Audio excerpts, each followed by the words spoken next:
صوت التك أمان، دي صوت تكة مفتاح الأب الحنين والزوج الراجل اللي بجد. وقت دخوله البيت الكل بيجري على الباب، أحضان وحب واشتياق. فخليك الراجل ده، اوعى تكون صوت تكة مفتاحك رعب وأذى وحرمان. هتعيش في الدنيا وحيد ومكروه، وهتموت محروم، محروم من نعمة وولد صالح يدعو له. ويوم القيامة تلاقي اللي ولاده بيجروا عليه علشان يلبسوه تاج الوقار، واللي ميزانه اتملى حسنات من صدقات زوجته وأولاده عملوها له، وانت واقف محروم ومظلوم.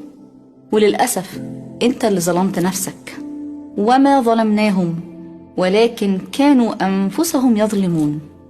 لكن لسه في فرصة تفهم إن الأب مش ATM، الأب رعاية وأمان وحنان.